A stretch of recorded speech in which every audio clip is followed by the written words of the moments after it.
world events, enslave humanity, and be the last hidden hand that reigns supreme on this island Earth. But unless you intend to spend years climbing the ranks of the countless societies, sects, and orders out there, to really know their traditions, true influence, and agenda can seem damn near impossible. But fear not, ladies and gentlemen, because the legendary author and now 7-time THC guest Nick Redfern has turned his attention to covert organizations in his newest book, Secret Societies, The Complete Guide to History's Rites and Rituals. It's 400 pages cataloging and describing well over 100 groups of the past and present who would rather be left unknown. We've talked to Nick about fatal UFO encounters, the world's weirdest places, Disney and the deep state, cryptids, missing government files, and today we're diving deep into his hefty new encyclopedia of alliances, agendas, and under-the-radar groups. I couldn't be more psyched. Nick, my man, welcome back to the Higher Side. Hey, Rick. Thanks for having me on again. Yeah, of course. Pleasure's always mine. We've been doing this on occasion since my 25th episode way back in 2012. So I really have to thank you because you've obviously been a big part of the journey. And you've written a ton of great books along the way. And now this Guide to Secret Societies, which seems like quite an undertaking, really. There are so many that have died out or have been squashed or absorbed. They change their names, stay out of the limelight. So it can be a challenging study. But before we get into specifics, what can you say about this project overall? Has it changed or influenced your outlook on secret groups? Did you come away thinking differently about the overreaching subject matter in any significant way? Well, I think more than anything else, just the very existence of secret societies suggests that in terms of history and sort of the ongoing world today, we don't really see the full picture because there are powerful figures pulling the strings behind the scenes.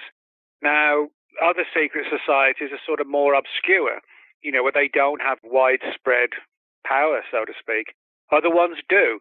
And, there's a wealth of bizarre historical ones as well, and also obscure ones too. So in other words, what I tried to do with the book was the format of the book, which was published by Visible Ink Press. I've done several books with them, and the layout is always the same. They like A to Z style, 200 entries per book. And so that was sort of the challenge, was to come up with 200 secret societies to talk about. Now, of course, if you're going to talk about secret societies or semi-secret ones, you have to include the obvious ones like the Illuminati and the Masons that everybody's heard of. But what I tried to do with the book was to also sort of dig out a lot of obscure groups, but also ones that were very intriguing and, had fascinating stories surrounding them. And to sort of demonstrate to people the different meanings of what a secret society might actually be. Is it sort of a political group? Is it engaged in occult rituals and rites? Mm-hmm. Or is it something, that's more of an economic-based organization that has an influence on the world stage, so to speak? So it pretty much covers just about everything that I guess conceivably could fall into the category of a secret society. Mm-hmm. Well, if you just laid out your mission for the book, I would say mission accomplished, because it's really good. Oh, well, cool, thanks. No problem. You cast such a wide net and cover so many groups.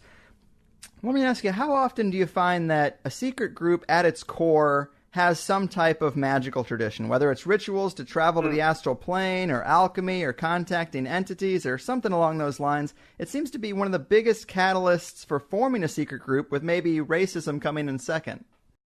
No, that's actually a good point, because in many ancient groups, you have these stories and links to the occult and supernatural activity.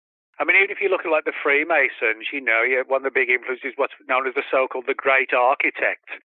And also, if you go back into Egyptian times, where they had their own secret societies, many of those were sort of based around like Egyptian magicians and things like that. Mm-hmm. And you can find that throughout so many of these organizations where, they call upon ancient gods.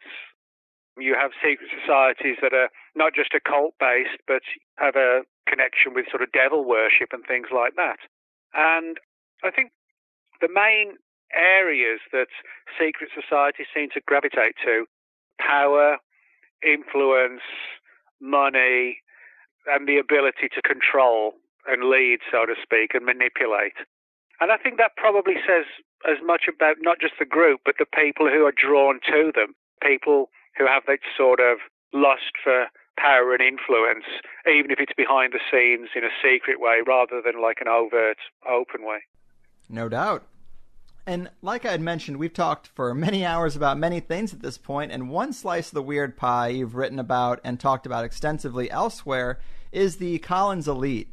And they make an appearance in this book too, but until recently, when I would hear that a group within the government is looking at the ET UFO phenomenon from the perspective of demons, I used to think that was simplistic reasoning from people who just wanted to fit this strangeness into their religious paradigm. But maybe this is a perspective that we shouldn't dismiss right away. What can be said about the Collins elite and the way they're looking at the ET issue?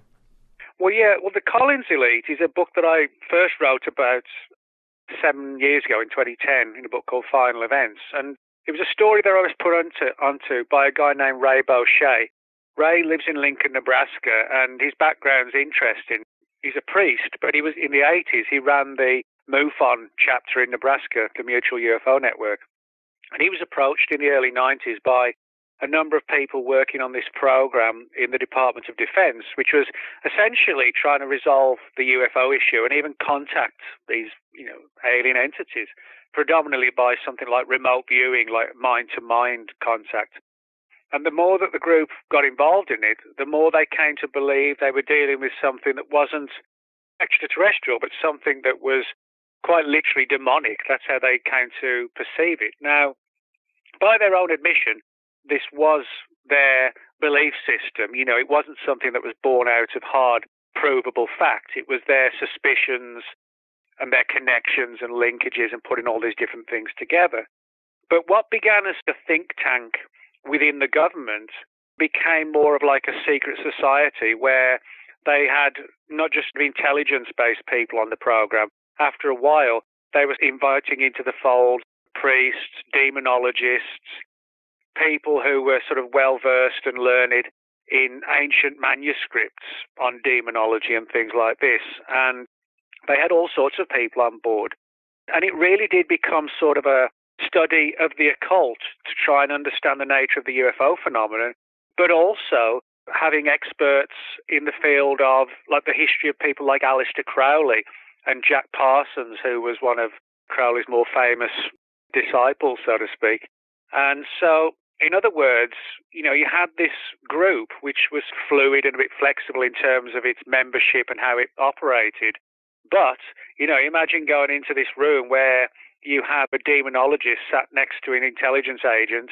Next to him is an expert in translating 700-year-old Middle Eastern texts on demons.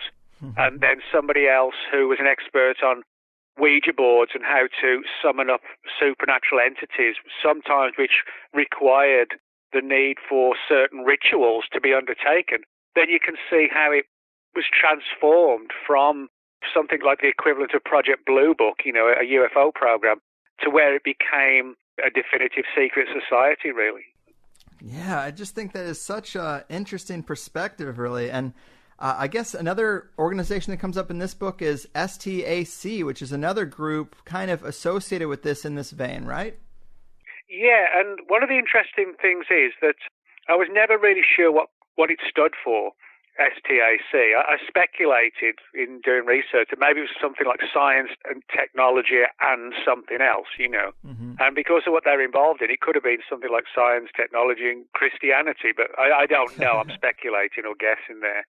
But, yeah, that's one of the interesting things is that there were at least a couple of groups, and certainly the Collins elite still exists, but that, whether it's under that name or nickname, I don't know today. But the STAC group was similar in the sense that they were also pursuing this sort of demonic angle.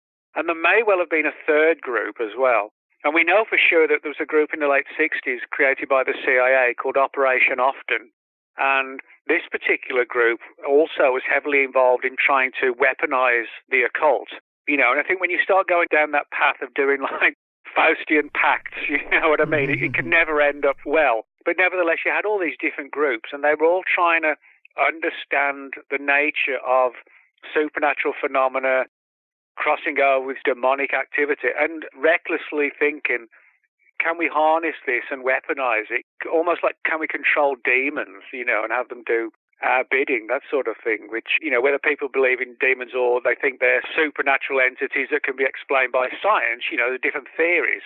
But I don't think either way it's a good thing to sort of go down that path. But the Stat group, they were one of the groups that was trying to open doors and portals to whatever realms of existence these things came from. And they was more of a looking at the science aspect of it, whereas the Collins elite were very much steeped in, Old Testament religious belief systems. So they were covering similar territory, but they're approaching it from a kind of a different angle, really. Wow, man. So any whispers or updates about the Collins elite, if they are still around, since you wrote that book 7 years ago?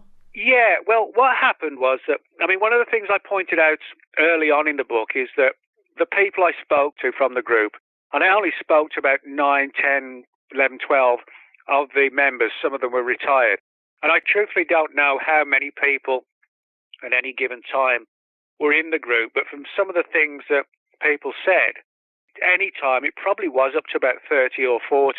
It wasn't an agency like the size of the CIA or the NSA or the FBI, but it was this obscure cult-type group society that was being funded, in a covert fashion. Now, they told me that the Collins elite was essentially like a nickname that was given to the group. It was like an in-house joke, which was a long, complicated story I won't go into. But the Collins elite was basically a nickname. Now, there may well have been an official classified name, but if there was, I didn't get that. And I do think that possibly the term the Collins elite was, from their perspective, it was like a comfortable way of being able to talk about the group without possibly compromising the real classified title. Now, to get to your point of the question, I do still get snippets of information here and there from people who were clearly approached by the Collins elite, were secretly consulted. People like demonologists, theologians, people who had looked into the history of witchcraft and things like that.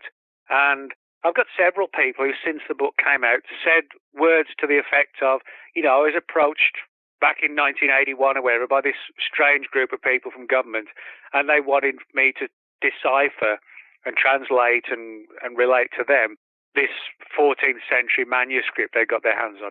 And it's almost certainly the case, again, I can't prove it, but it's almost certainly the case that they were talking about the Collins elite. So I have a lot of snippets like that. What I don't have, is the definitive smoking gun. But when I hear these stories time and again, snippets here and there from different people, not just across the country, but actually across the world as well, it does sound like the Collins elite, or at least the Stat group or one of these others. But maybe they're all part and parcel of a bigger kind of umbrella organization. That's something I've occasionally thought of as well. So. That is awesome, man. I mean, the Collins elite perspective, it also brought back the Montauk Project to the forefront of my mind, because that seems more in line with the type of magical ritual in certain respects, right? Well, yeah. One of the things that stands out from everything that Collins elite did was that it required some sort of, like you said, like a ritualistic aspect to this, where, when I said they were trying to contact what they first thought were aliens, and then they came to believe were demonic entities, we're not talking about trying to contact them and have them come and land down at Area 51 or outside the White House. What it was like a mind-to-mind thing. And some of the guys said that the people who could do this really well, kind of similar to the remote viewers of the 1970s and the 80s, they had contacted on a mind-to-mind basis these entities.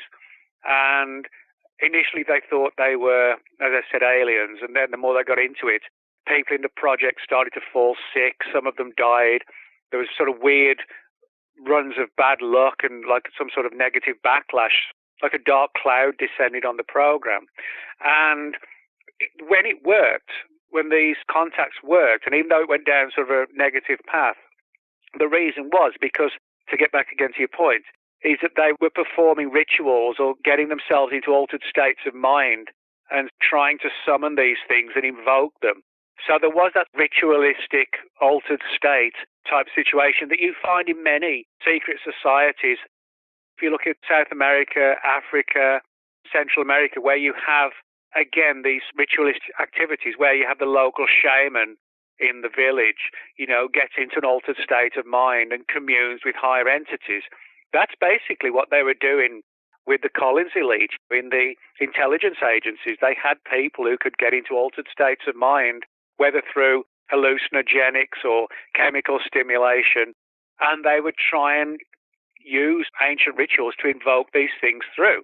Now, apparently they did, but not in sort of physical form, but like an ethereal, almost like an invisible presence, like a poltergeist, in the home, that sort of thing, where it was clear things were going wrong and that there was this dark cloud, and, it was like there was this atmosphere that you could almost cut with a knife. People sometimes get these haunted houses. They go into the house and they just get this weird vibe. And that's what happened with the Collins elite. It was as if their territory where they were working was somehow almost like supernaturally infected by these things. And as I said, it went down a very dark path from there on.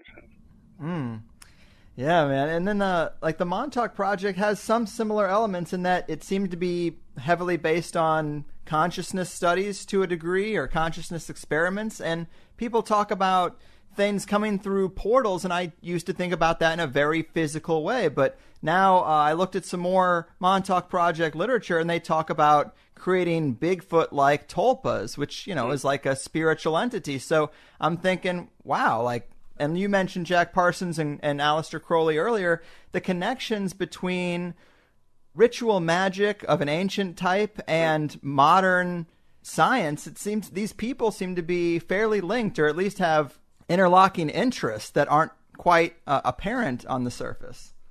Yeah, that's right. I mean, if you look at, for example, both Crowley and Parsons, I mean, to a degree, they both had, we can make a good argument that they were both linked to UFOs. I mean, Crowley, for example, was sort of notorious for performing rites and rituals, some of a very potentially dangerous nature, calling forth supernatural entities, trying to invoke them, again, for power, money, sex, influence, the usual things that you get with secret societies. And one of the perfect examples is just before the dawning of the 1920s, Crowley invoked this entity that was known as LAM, L-A-M. Right. And this, again, was when he was in this altered state of mind and performing this ritual. And if you look at Crowley's own drawing, his piece of artwork of LAM, I mean, Crowley's picture looks eerily like the figure on the front of Whitley Strieber's Communion. The only difference is you don't have the heavy, thick black eyes, but everything else, like a huge, hairless head on top of a small body and these penetrating eyes and pointed chin. It looks like a modern-day Grey for the most part. Now, on top of that, one of Crowley's big disciples was, as I said, Jack Parsons. Jack Parsons in the 30s was one of the United States pioneering rocket pioneers, to the extent there's actually a crater named after him on the surface of the moon. And he was the leading player in the creation of the Jet Propulsion Lab in Pasadena. And even to this day, the JPL, every Halloween, they hold this sort of like a ritualistic little party to celebrate Crowley's life. And they bring these mannequins out dressed as Parsons and his cohorts, in like white lab rats, that kind of thing. But Parsons had a really sort of interesting background because, as well as being a rocket expert, as I said, he was heavily into the occult and a major follower of Crowley. And before rocket launches, he would invoke the ancient god Pan as a means to ensure a safe flight. So, you had all these military colonels and lieutenants and generals, hoping all these rocket tests were going to go well. And then you've got the guy who's at the forefront of the program, and he's conjuring up supernatural entities for a safe flight. You have to wonder what the military thought about this, but they knew he was a brilliant rocket scientist, so they sort of turned their heads at his other life. But, he got involved with L. Ron Hubbard long before Scientology and even Dianetics. This was when Hubbard was still a sci-fi writer, and the two of them engage in a number of ritualistic activities. And before his death in 1952, Parsons was convinced that at least part of the 1947 UFO wave, when it kicked off, he believed that he had somehow opened a door that allowed the phenomenon to come through. In other words, it wasn't as simple as aliens coming from another world and flying through our atmosphere. It was somehow that he had invoked them and allowed them to come through, or made it easier for them. Wow, I don't think I've known a lot of that stuff, but I don't think I ever have heard that Parsons himself thought he might be partially responsible for that kind of thing. Well, yeah, I mean, he was heavily into the whole flying saucer business. I mean, I'll explain how it happened. In the summer of 47, you had the Kenneth Arnold sighting. That's what kicked everything off and led to the coining of the term flying saucer. Now, because Arnold's story was so fascinating, inevitably a book was going to come out on it. And Arnold's book, The Coming of the Saucers, came out just a few years later. It was actually written by Ray Palmer. Ray Palmer was the editor of a number of massively selling sci-fi magazines in the 1940s and onwards. So in other words, you have Kenneth Arnold, the guy who kicked off the UFO phenomenon, linked to Ray Palmer. Now, Ray Palmer, as I said, was a major sci-fi guy in the magazine world. And Ray Palmer knew L. Ron Hubbard because at the time Hubbard was a sci-fi writer and the two had crossed paths many times. And then from there, you have a connection also between Hubbard and Parsons.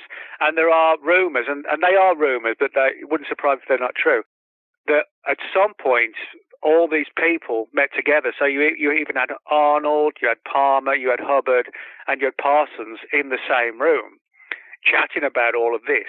Now, as I said, that's still at the rumour mill level, but it wouldn't surprise you because of the deep links that the four had together. So, again, you can understand why a case can be made that there was a direct connection between Parsons, Arnold, Hubbard, and all the rest of them in the sci-fi world who also gravitated to the occult as well. Oh, yeah. Those were interesting times for sure.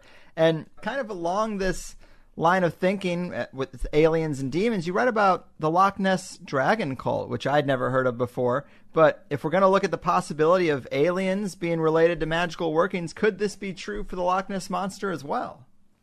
Well, I actually wrote a book last year called Nessie, which was about all the paranormal aspects of the Loch Ness Monster mystery. And there's really no doubt in my mind that there is sort of like an overwhelming paranormal aspect to a lot of late monster stories. You know, it's not just a colony of plesiosaurs and that's the end of the story. Now, one of the interesting things about Loch Ness is its history of phenomena that goes far beyond just the Nessies, so to speak. I mean, our old friend Aleister Crowley actually owned a house pretty much on the shore of Loch Ness called Boleskine House, which burned down at the end of 2015. And I mean, the story itself of Crowley is intriguing enough. The fact that he had this house there, again, performing all sorts of rituals. This was in the early part of the 20th century. And again, he was trying to summon up supernatural entities from within the loch.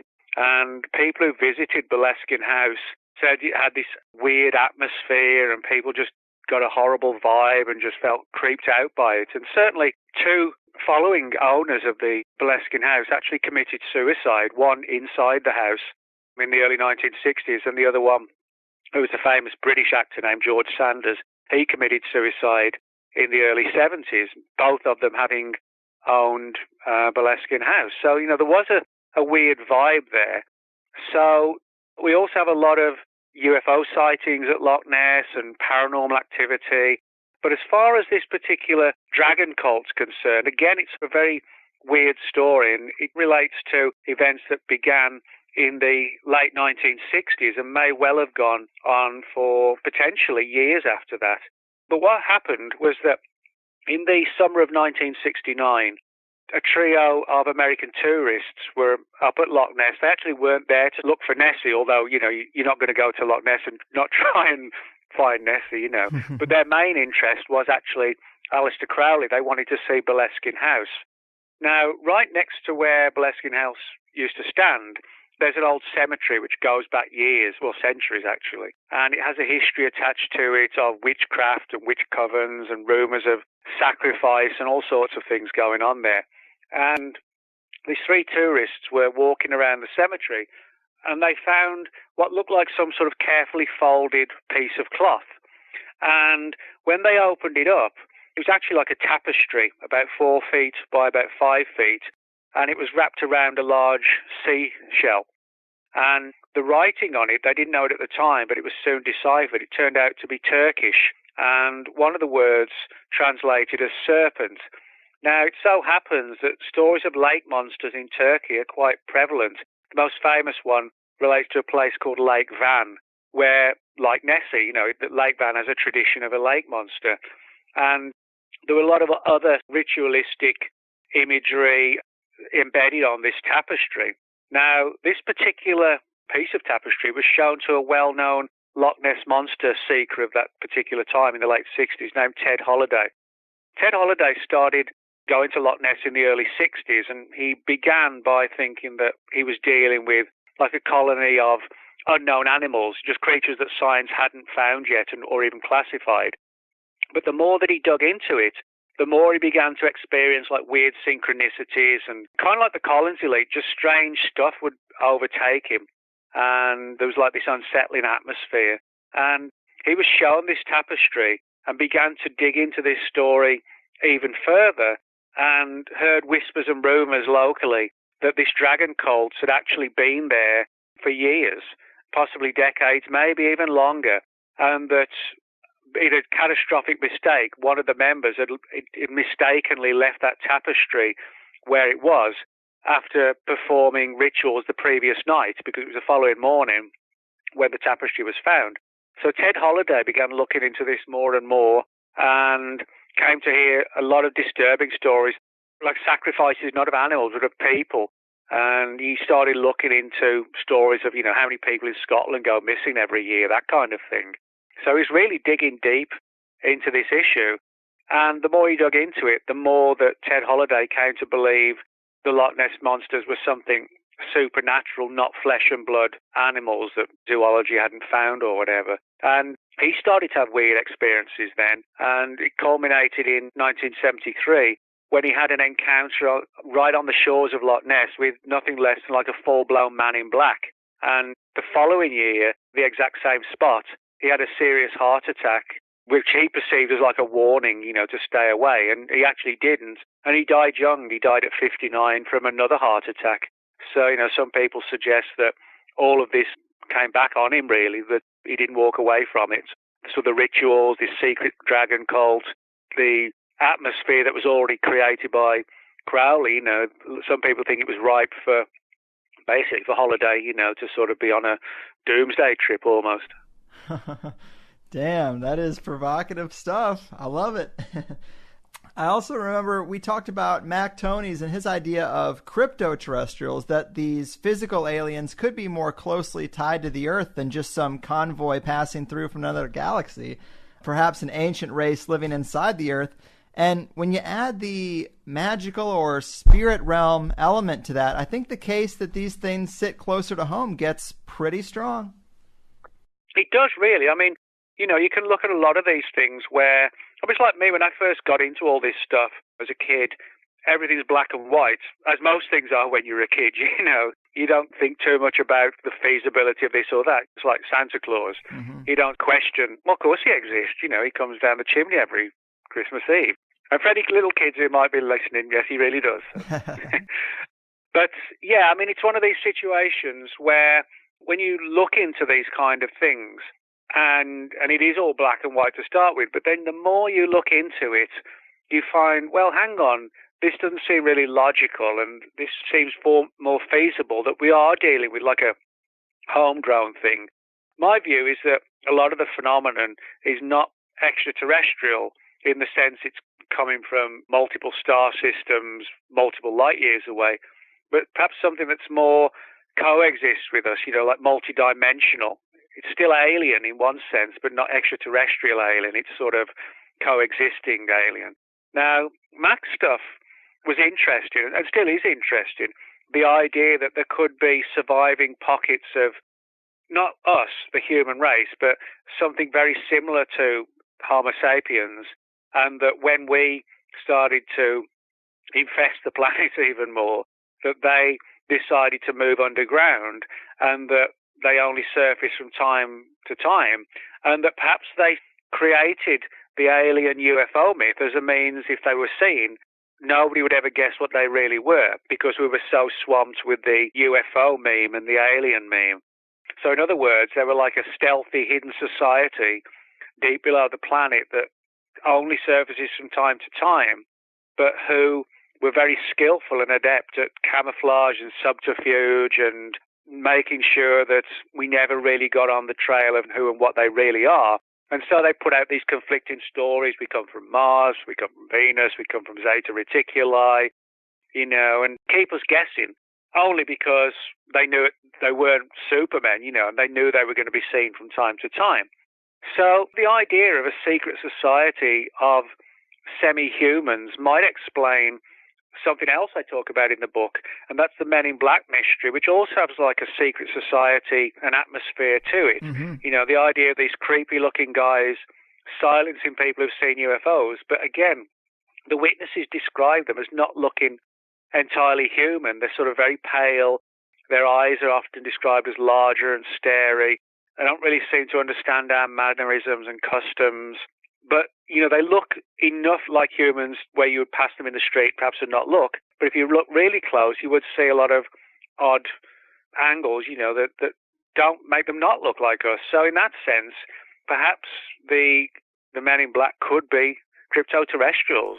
Mm-hmm. Again, sort of trying to prevent people from getting too close to the truth of who and what this secret society actually is, Yeah, great points. And I do love tales of underground cities and civilizations, and you have a great one in this new book. Apparently, according to Howard Mill, in 1931, this guy, he had met Dr. F. Bruce Russell, and his friend fell into an underground city in Death Valley?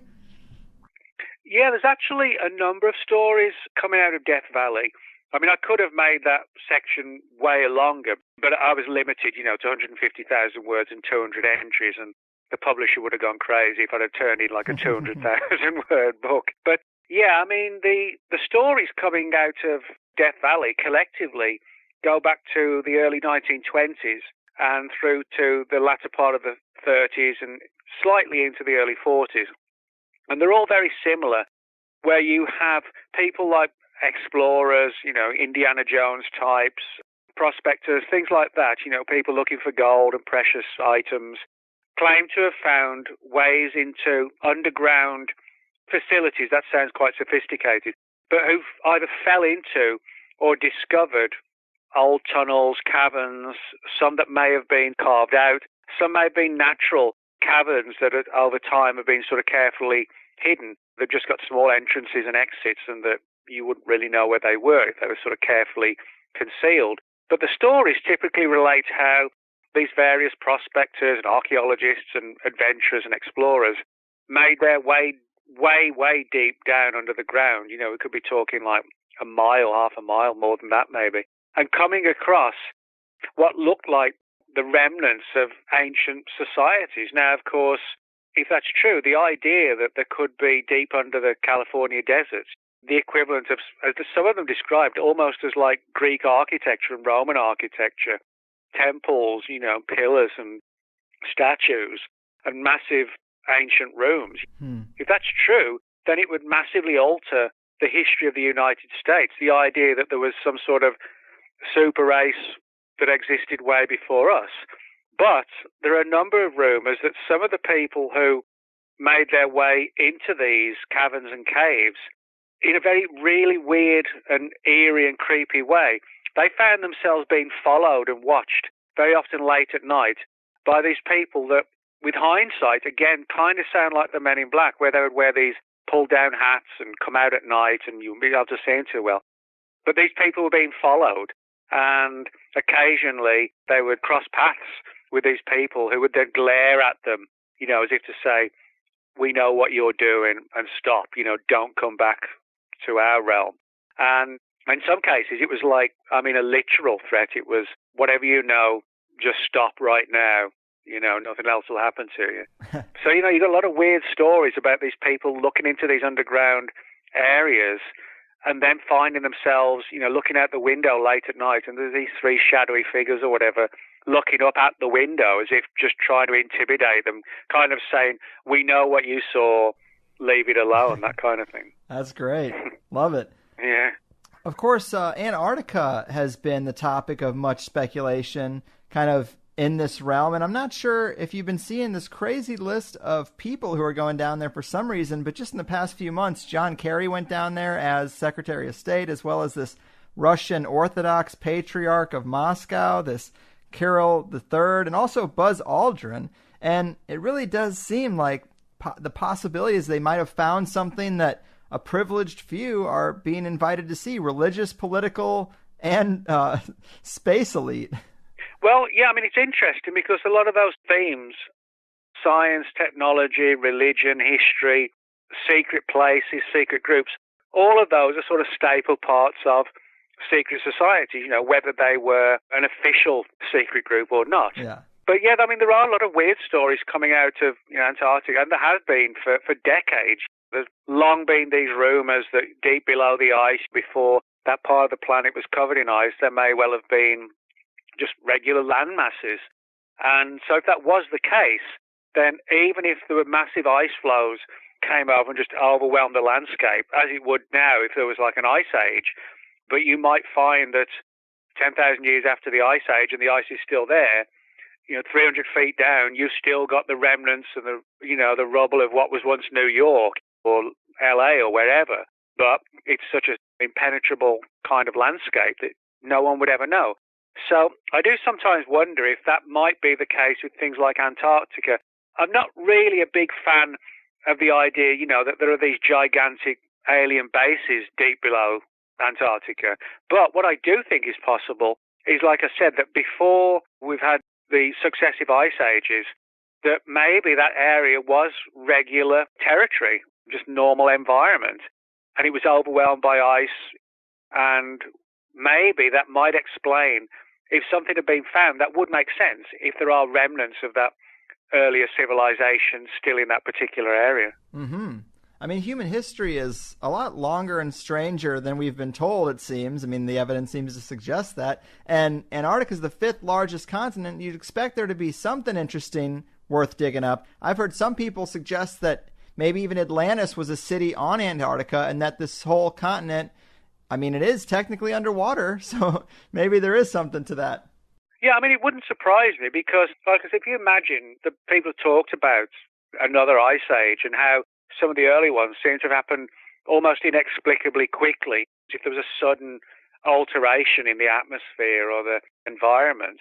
But, I come back to that issue. If you imagine something like, let's just take New York, overwhelmed by ice sheets, hundreds and hundreds of feet deep, pummeled all the buildings, flattened them.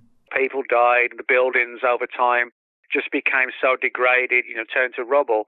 And we're talking over periods of thousands of years, so there really wouldn't be much left beyond what you would find at an archaeological dig at Stonehenge or somewhere like that. So I could see how something could be found, and maybe plans would be undertaken secretly, probably, to dig further into Antarctica, to dig down, and actually see if there's any way to penetrate what we perceive as Antarctica today and try and figure out, if we keep going down and keep going down and down, are we going to find evidence of a race, whether Atlanteans or whoever, that once lived there, and maybe kind of like Mac Tony's crypto-terrestrials, perhaps they fled the area when they knew what was happening, started over somewhere else. And perhaps seeing the ice flows, maybe that dictated why they decided to go underground, for fear that what happened was going to happen to the entire planet. Yeah. If we ever were on that landmass, it would be a good place to try and unearth things from the ancient world, which also does seem to be a subtext of the constant battling in the Middle East. To bring it back to a topic from your latest book, you talk about an immortality group based in Utah that might have sprung up around some ancient things found in Baghdad after the Iraq invasion? Yeah, this is a really weird story because, when the invasion of Iraq occurred, rumors started to fly around that although, the primary reason was to oust Saddam Hussein, the theory is that it also acted as a cover for a great deal of other things. Now, one of the key events that happened when the invasion of Baghdad occurred was the looting of the the Baghdad Museum. And the museum, thankfully it's sort of been rectified, etc. now. But the museum was home to, literally thousands and thousands of priceless artifacts. But when the military went in, they realized, in conjunction with the staff who they were working with, that it didn't look like that these were sort of random anarchy-driven rioting and pillaging and looting. It seems that the people who had done this had done their best to make it look like that, but they'd actually specifically targeted certain areas of the museum where some intriguing artifacts were supposedly kept. Now, one of the rumors was that some of this material evidence was ancient extraterrestrial technology that was somehow linked to the legends of, like, for example, King Gilgamesh, whose kingdom was in what is today Iraq. It's a place called Uruk. And if you read the Epic of Gilgamesh, it talks about how he didn't really sound completely human. He was like a classic, one of the, the ancient giants of the Bible and things like that. And Gilgamesh supposedly reigned for like 130 years, which, if true, he clearly wasn't entirely human. But he apparently had an obsessive quest to understand and capture the secrets of immortality. That's the basics of the story of the Epic of Gilgamesh. And the theory is some elite group went in to try and find these ancient alien artifacts with a means to try and provide sort of a global elite with immortality, by finding this ancient technology. And this then follows over into this story that when I wrote the book, I actually only had one source that related to me. And I predominantly put the story out to see if anybody else could sort of confirm it. When you hit a brick wall, sometimes that's what you have to do. You have to just put it out. And since the book came out, I've actually had 3 people who've provided other snippets. And all of them, interestingly enough, said, well, yeah, the group did exist. It looked into it, but they didn't really get very far with it. Now, if they were all lying, granted, again, this is speculation, but if they were lying, I think they probably would have said, oh, yeah, it all worked great, and this elite have got it, because it would amp up the excitement. But they basically said, well, yeah, they did have these artifacts, they did have these ancient texts and material evidence, but nobody got anywhere with it. And apparently they're still working on it, but it's not achieved anything. And to me, that sounds more believable than spinning a wild story, you know what I mean? Yeah. So ironically, the fact that the program didn't work, to me at least, adds weight to what the informants told me. But yeah, I was never told specifically where in Utah this was going on, but it was described as like a classified, fortified place underground, which kind of provokes imagery of the Dugway Proving Ground in Utah, which does a lot of secret research into like viruses and chemical warfare. So for them to have an underground facility there, which Dugway does, it wouldn't surprise me if it operated out of Dugway. But also it sounds a little bit not unlike the Collins elite, because apparently this group out in Utah was also rereading things like the Epic of Gilgamesh and a lot of other ancient texts to try and figure out the truth of immortality. So I think there's more to this story, but whether or not anything's been achieved, that's an entirely different aspect, but we need far more evidence for that. Yeah, for a second there, I thought they had something figured out when you look at the ages of a lot of the elite class, but then David Rockefeller kicked the can apparently on the solstice there, so maybe they got some more work to do. Well, yeah, it's one of these things where if we're going to be immortal, you don't want to be living to 800, but you stop aging when you're 75, then you've got to live 700 years at the age of 75. Yeah. I think most people would say, well, just fix it so that I'm going to be 30 for the next 2,000 years, and that'll do, So I think, immortality, we actually know why we age. It's just basically due to the division of cells, and when they stop dividing properly, the body starts to degrade, you get old, etc., etc. But we understand why that happens. But if we could find a way to halt it or reverse it, then in theory, immortality isn't just a pipe dream or a fantasy. It could actually be achieved, but we just don't have the technology yet, so far as we know, to do it. Right. But, it's not impossible that it could happen. But of course, then the big question is, well, would it be made available to everybody? Or would some sort of global elite be the only ones that would know. And perhaps when they got to a certain age, the story would be put out that they died. But they didn't actually die, they just live in sort of a clandestine place, whatever, or location, so where no one would know they're actually still living and living and living and living.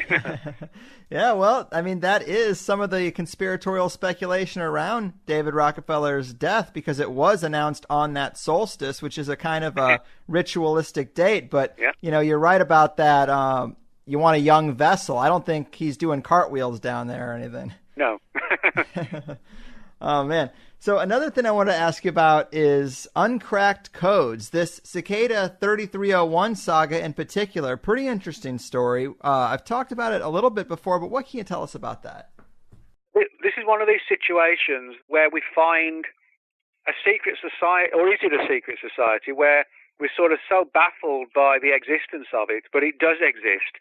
Now, it's called Cicada 3301.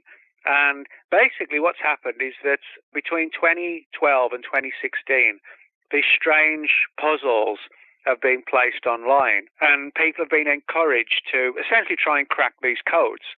And all sorts of theories are being put forward as to who this group, this clandestine group is, and how and why they're doing this. Now, one of the interesting theories is that it's actually some kind of intelligence agency, whether the US or the UK or who knows. And they're looking for highly skilled people who are brilliant at cracking code, deciphering codes. And so they put a challenge out, which seems kind of like an exciting, fun thing to do, but at its heart might be, something that relates to national security and government secrecy and that kind of thing. For example, when this first surfaced, again, one of the reasons why I included this in the book was because Britain's Daily Telegraph newspaper actually speculated that it was either the Illuminati or the Freemasons that were doing this. So in other words, you have a lot of different theories, and a lot of sort of high-profile magazines and newspapers have covered this. Like, for example, Rolling Stone magazine, they gave it major coverage. Now, one of the things that Rolling Stone magazine found out as they dug into it was that a 2013 version of one of these codes that came out was actually a cipher based on one of Aleister Crowley's writings. So again, we have this going back to Crowley. And you also had like Britain's GCHQ, which is the British equivalent of the NSA. There were rumours that they might have been involved in it, again, trying to find people to recruit. And people who were perhaps a little bit alternative and who thought outside the box. But to this day, we don't really know. So at one end of the spectrum, you've got people like the NSA or GCHQ, and at the other end, you've got Aleister Crowley and Freemasons and the Illuminati, and other people are somewhere balanced between the two. So it's a very intriguing mystery that's still going on. Well, any good mystery is going to touch on all those buzzwords and groups for sure. But this part of it was new to me. This is from your book. You say in November 2013, a message left anonymously on the website Pastebin came from someone who claimed to have been brought in from a superior in the military and said that the Cicada group was a left-hand path religion disguised as a progressive scientific organization comprised of military officers, diplomats, and academics who are dissatisfied with the direction of the world. Well, we've heard that before, haven't we? Well, it's interesting because, again, to some degree, that sounds a little bit like the Collins elite, and they were sort of, getting bigger and bigger. As you said, it's a left-hand path religion described as this scientific organization comprised of military people, diplomats, academics, which, a lot of academics are brought into the Collins elite, not as members, but as consultants. So, in other words, we can find a lot of parallels and linkages between these groups, suggesting that they're all part and parcel of some bigger umbrella. And we're sort of looking at them, thinking or assuming that what we're dealing with is multiple completely independent organizations, but that in reality have, like a central hub. When you find these connections with Crowley and demonology and secret societies and powerful people in government and the military, this even sort of ties in like I said, with the the Iraqi issue. So put all those together, and I think a good case can be made that many of these secret societies are part of a much larger single secret society. Right. Yeah. Some like kind of they spider web out. Yeah. Exactly. And there's a lot of people that think just this past presidential election is the result of some kind of powerful underground network making a move from within the deep state. And I've even heard some say that they think the cicada puzzles were a recruitment tool to find just the sorts of people with the technical skills to facilitate such a thing. Yeah, I've got to be honest, I haven't heard that one, but I mean, there's no doubt that sort of cicada, it's a major talking point. There's no doubt about that. And certainly agencies have picked up on it, perhaps an agency that knows nothing about it but wants to know about it.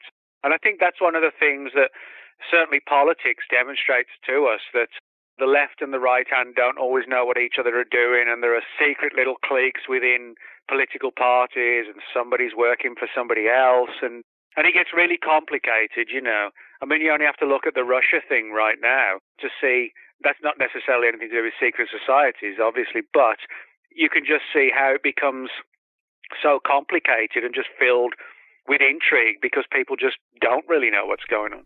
Mm-hmm. And related to these things we're talking about, I don't know if you've heard this story going around of the missing guy from Brazil, but it's pretty interesting. It involves some type of high-level code, apparently.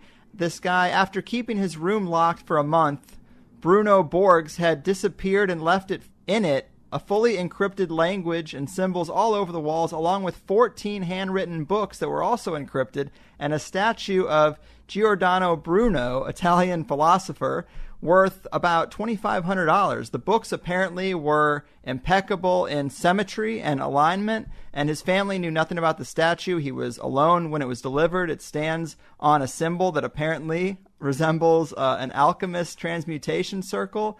He was constantly asking people to invest in a project that he had without telling them what it was all about. He had just told his mother he was writing 14 books that would change humanity in a good way, and he got a $6,500 loan from his cousin, and he said he was able to finish his project, but he disappeared on March 27th, and he left these 14 encrypted books arranged in a strange way around this center circle.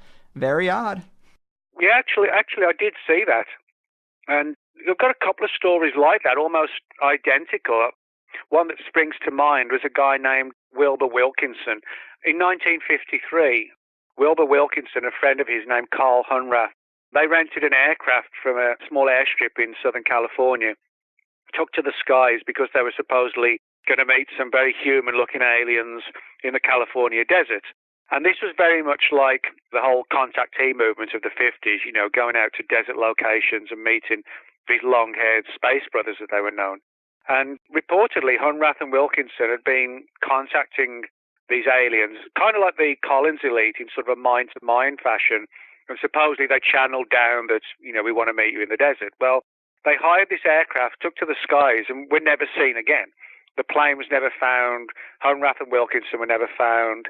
And the police and the FBI, there was like a quite extensive investigation, and nothing ever turned up at all. It was, for all intents and purposes, they'd vanished. The plane had vanished. There was no telltale fires in the surrounding hills, in the trees or whatever. And they were just gone. Now, what happened was that the police and the press descended on Wilkinson's house. And in the basement, even his wife didn't realize this, but all across the walls, Wilkinson had sort of scrawled what he believed was like some sort of ancient alien language. And it was described in the local newspapers, the LA Press at the time, who invited down or made their way in. And, they saw all these sort of images, these strange hieroglyphics, etc. And it was perceived as being this sort of alien language that Wilbur Wilkinson, had been scrupulously writing it all across the walls in his basement, in his den. And he was never seen again. And apparently photographs were taken of this odd writing, and actually drawings of them were reproduced in the local newspapers.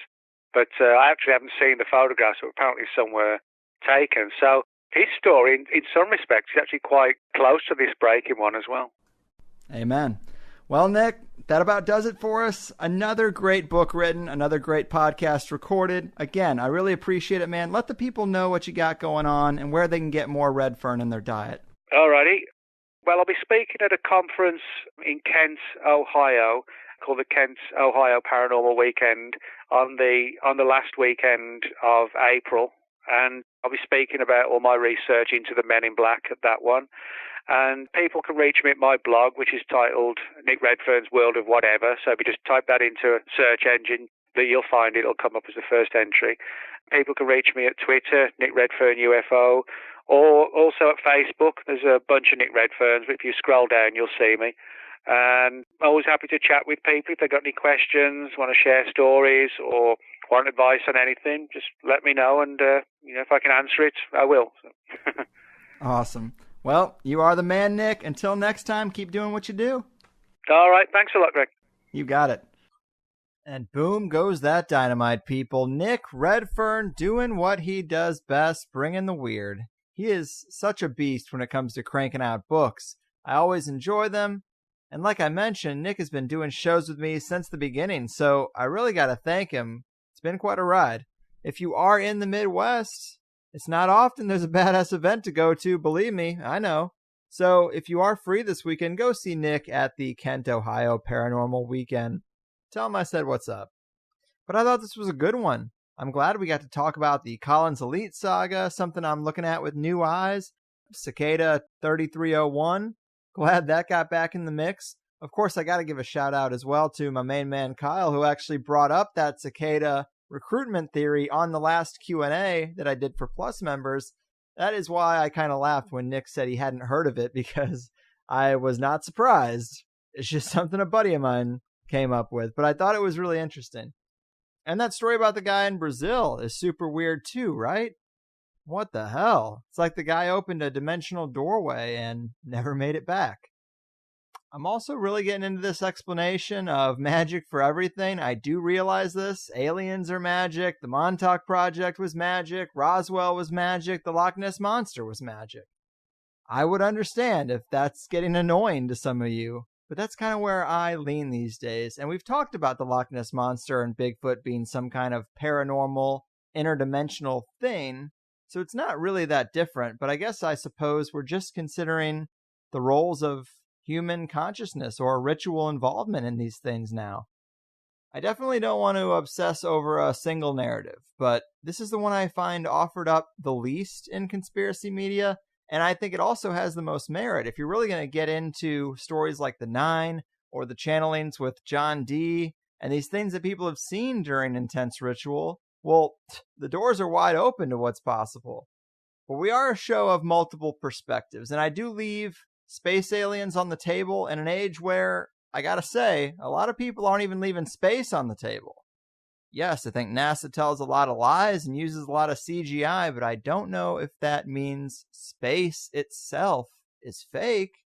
I just cannot go full Eric Dubé. I am sorry, but you never go full Dubé. I mean, isn't that what Robert Downey Jr. said in Tropic Thunder? Something like that. I still like the earthly beings living inside the earth from a previous age explanation, too. Let's not write that off either, of course. It's funny because I forget sometimes how deep I am in this stuff, and I might be drunk and wander into my special ladies' girl night and start asking her friends if they think aliens are really from space or more inside the earth, or are they more spirits? And they just look at me like, I have never thought about that once, ever. So I just go fuck off and ascend the stairs to my isolation tower. And it's just true. So many people don't believe that UFO sightings or abductions or ritual conjurings are ever real, that it's never happened. I actually forget that sometimes. I look at different explanations for a phenomenon that I've already fully accepted, and some people just think all those stories and sightings and documents just amount to nothing, which to me is actually harder to believe at this point. What I do find silly, though, is the disclosure narrative, that the government is going to tell us everything eventually, or if we just ask right. It's like we're Oliver Twist-style orphans shuffling up to Congress. Please, sir, can I have a little disclosure? Begging Congress, who probably doesn't know shit anyway about disclosure, is futile, if you ask me. I think a lot of it's deep state and deep corporate now, and they're not telling anybody anything. Never look to authority for answers, never look to them for help. So I'm rambling at this point, but if you like the first hour of this show, please sign up and become a member of THC Plus. You get an extra hour of this in every episode, lifetime access to the forums, the occasional extra stuff like the Q&A I mentioned earlier, $5 a month, 5 shows a month, nice and simple. In today's Plus show, if you're wondering what you missed or what you got extra, we got into alchemy and the men in black of the old world. Apparently they had visitations of a similar nature. We talked about shamanic shape-shifting cultures and those traditions around the globe. There's way more out there than I thought. We also got into the story of the Hexam Heads, which was new to me, cannibalism and groups that practice it, groups and sects that have formed around UFO sightings like Heaven's Gate, the curious connections between fascism and the occult / UFOs. I mean, you don't have to dig too deep to see some threads there that connect, and maybe you're asking yourself why like I was. We got into the case that the cattle mutilation saga could be more related to ritual than ray guns, again with this shit from me, right? And we got Nick's thoughts on the state of the secret space program. All classic Higherside Chat stuff. Go to the HighersideChatsPlus.com to sign up for the full ride if you haven't already.